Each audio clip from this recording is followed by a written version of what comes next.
Anantapuram TDP మాజీ MLA Prabhakar Chowdary సంచలన వ్యాఖ్యలు చేశారు. కార్యకర్తలు ఆదేశిస్తే తాను ఇండిపెండెంట్ గా పోటీ చేస్తానని ప్రకటించారు. అర్బన్ టికెట్ దగ్గుబాటి ప్రసాద్ కు కేటాయించడంపై అలగబోరిన ప్రభాకర్ గత 3 రోజులుగా నిరసన కార్యక్రమాలు చేపడుతున్నారు. ఈ నేపథ్యంలో స్థానిక కమ్మ భవన్లో తన అనుచర వర్గీయులతో ఆయన సమావేశం నిర్వహించారు. భవిష్యత్తు కార్యాచరణపై నేతలతో చర్చించారు.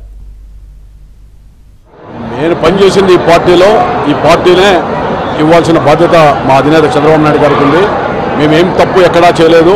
మా ఆస్తులు అన్నీ కూడా అమ్ముకొని కష్టాలు నష్టాలకు గురై నిజాయితీగా ఈ నియోజకవర్గంలో నాతో పాటు చాలామంది నాయకులు కార్యకర్తలు పనిచేశారు.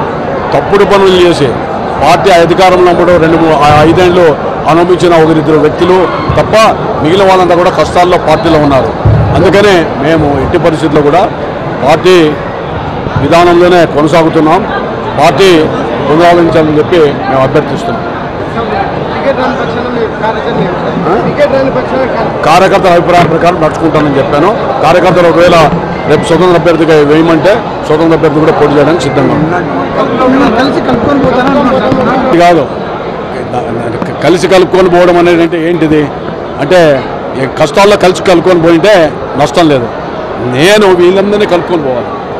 ఎవరో పోయి పార్టీకి పనిచేయని వాళ్ళందరినీ పక్కన పెట్టుకొని నువ్వు రాజకీయం చేయాలనుకుంటే రేపు మే 13వ తారీఖున దాని పర్యవసానం చూస్తాం.